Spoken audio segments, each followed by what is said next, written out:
Imagine you are trapped inside your own mind, a battlefield where your thoughts fight for control. What if the enemy you fear the most is not outside, but inside you? Have you ever caught yourself sinking into dark thoughts, wondering why your mind refuses to stay calm?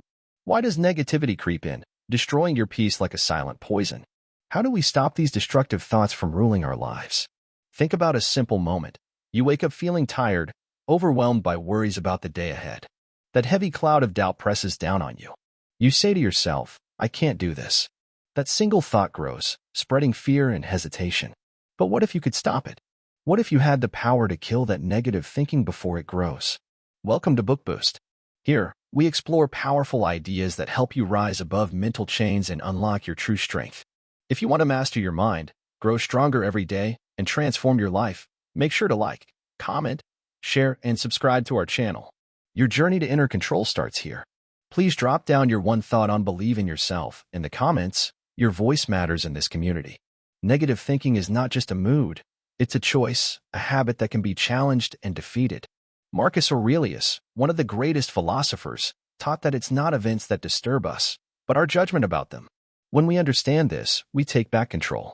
We realize that our power lies in how we see the world, not in the world itself. Every time a dark thought comes, it tests our will. It tries to drag us down into fear, anger, or regret. But the wise man does not give in. Instead, he asks, "Is this thought true? Is it useful?" If the answer is no, he rejects it.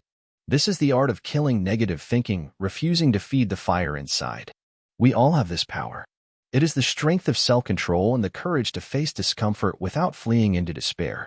This is the path to freedom, the path walked by those who refuse to be prisoners of their own minds. The discipline of perception, rewriting reality. We often believe that what happens to us shapes how we feel. If someone speaks harshly, we feel hurt. If the day brings bad news, we feel defeated. But what if I told you that this is not true? That what really shapes our feelings is not what happens, but how we choose to see what happens. This is the power of perception, the way our mind interprets the world around us. Imagine a man walking through a storm. The rain pours, the wind howls, and the path is muddy. He could think, "This is terrible. Why me? Why now?" And he would suffer. Or he could say, "This storm is a challenge. I will face it." His feelings change because his mind changes. The storm is the same, but his experience is not. The ancient Stoics knew this well. Epictetus said, "It's not what happens to you, but how you react to it that matters." This means the events themselves are neutral, neither good nor bad. Only our thoughts about them give them power. When we learn to control these thoughts, we rewrite our reality. You see, our mind is like a lens through which we view the world. If the lens is cracked, dark, and foggy, everything looks blurry and sad. But when the lens is clear and steady, even the hardest things become easier to face. This lens is our perception. And the good news is, we can choose to clean it. This choice requires discipline. It's not easy to stop our mind from spinning stories about how unfair life is or how impossible our problems seem. But it is possible. Every time a negative thought tries to take hold, we must practice stepping back and asking, "Is this thought true? Does it serve me?" When we find the answer is no, we refuse to entertain it. This is not about denying reality. It is about refusing to be a slave to the emotions that come from false beliefs. If someone insults you, it is not the insult itself that harms you, but the meaning you give it. You might think, "They don't respect me," and feel pain. Or you might think, "Their opinion is not my truth," and remain calm. The insult is the same, but your peace depends on your interpretation. This skill of controlling perception is like training a wild horse. At first, it bucks and fights. It wants to run wherever it pleases. But with patience and effort, it learns to obey, to carry you safely through any terrain. Your mind is that horse. Your discipline is the reins. Marcus Aurelius reminded himself constantly, if you are distressed by anything external, the pain is not due to the thing itself, but to your estimate of it. In this you have the power to revoke it any moment. This shows how real and immediate this power is. You don't need to wait for your situation to change. You only need to change your mind. We can practice this every day. When we wake up and face the morning, the moment we encounter difficulties or criticism, we can remind ourselves, "This is just perception. This is just my mind choosing a story. I will not believe everything I think. I will be the master of my thoughts." This discipline makes us free. It frees us from anger, from fear, from sadness that does not help. When we are not slaves to what happens, we become creators of our experience. We find calm in chaos and strength in weakness. Many modern thinkers agree with this ancient truth. Psychologists speak about cognitive reframing, changing the meaning we give to events to feel better. But this is not new. It was the core of Stoicism, taught by great teachers who lived through wars, exile, and personal loss, yet remained unbroken inside. When we control our perception, we don't let the world drag us down. Instead, we choose how to respond. This is the difference between a victim and a victor, not the absence of hardship, but the way we meet it. Imagine again the storm. The man with control over his mind does not just survive the storm. He learns from it. He grows because of it. Every challenge is an opportunity to practice this discipline, to rewrite the story his mind tells him. This power of perception also reminds us to focus only on what we can control. We cannot control other people's actions or the events outside, but we can control our own minds. When we accept this, we stop wasting energy on things beyond our reach. By focusing on our perception, we become like a calm lake. Storms may hit the surface, but deep down, there is peace. We hold the calm, and it shapes everything above. This discipline of perception is not a one-time achievement. It is a lifelong practice. Every day we must return to it, like a gardener tending to plants, removing weeds of negativity, and watering seeds of clarity. Remember, the mind is powerful, but it is also a tool. If we do not use it carefully, it will lead us into suffering. If we use it wisely, it will lead us to freedom and strength beyond measure.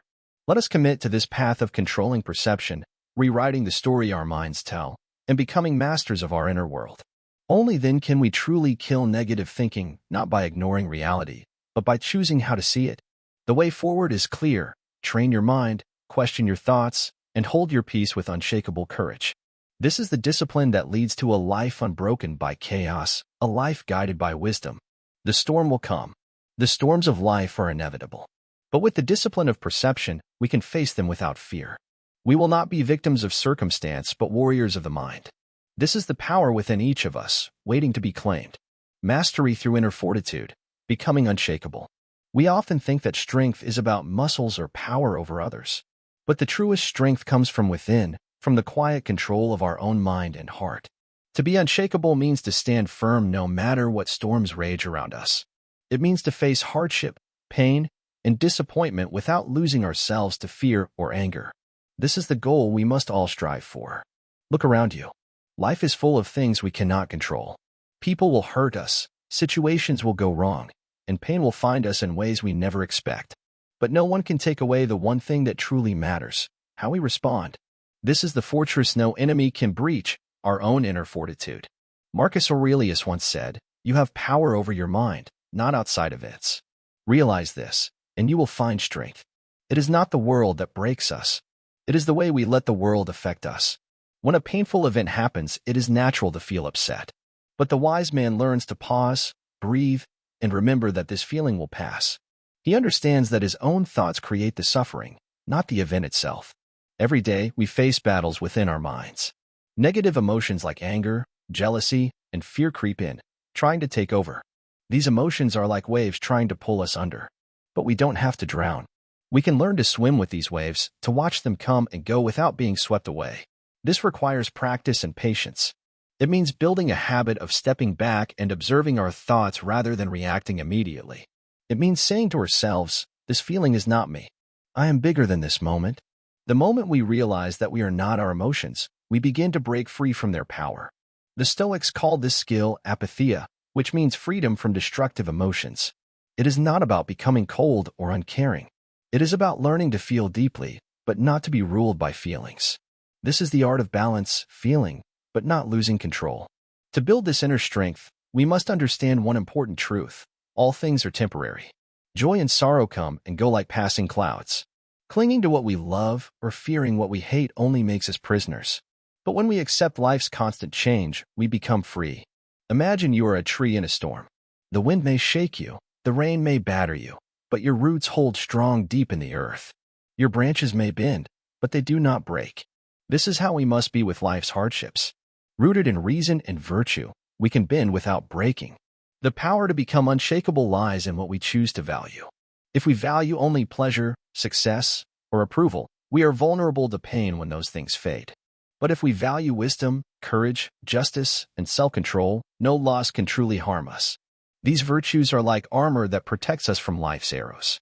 When negative thoughts arise, remember that they are not facts, but stories your mind tells. You have the power to change the story. If fear whispers, "You cannot handle this," respond with courage. "I have faced difficulties before. I will face this too." If doubt tells you, "You are weak," answer with confidence. "Strength comes from trying, and I choose to try." It is not easy to master the mind. It takes effort every day. But each time we resist the pull of negative thinking, we grow stronger. Each time we choose calm over anger, patience over frustration, we build a better version of ourselves. Stoic philosophers remind us that life's true reward is not comfort or wealth, but the peace that comes from living rightly. This peace is not found outside, but within. It comes when we live with self-control, accept what we cannot change, and face each moment with courage. We must train ourselves like warriors, not with swords, but with thoughts. Our weapon is reason. Our shield is virtue. The battle is not against others, but against the weakness inside us. And the victory is freedom from the chaos of uncontrolled emotions. Remember the words of Epictetus: "It's not what happens to you, but how you react to it that matters." When pain or loss arrives, we do not let it destroy us. We meet it with steady eyes and a calm heart. We understand that we are greater than any moment of suffering. The journey to inner fortitude is a daily choice. It is waking up each morning and deciding, "Today, I will not be ruled by fear. Today, I will not let anger control me. Today, I will stand strong like the oak, rooted deep in reason." In this way, we become unshakable, not because the world is kind to us, but because we have learned to master ourselves. This mastery is the highest freedom, the freedom to live fully, without being chained to destructive thoughts. So, when you feel negativity rising, do not despair. See it as a call to action. This is the moment to grow, to strengthen your mind, and to show the world your true power. The power that cannot be taken away, your will. We are all capable of this strength. It is inside each of us, waiting to be awakened. The path is clear, the challenge is real, but the reward is greater than anything outside ourselves. Stand firm. Choose wisely. Become unshakable.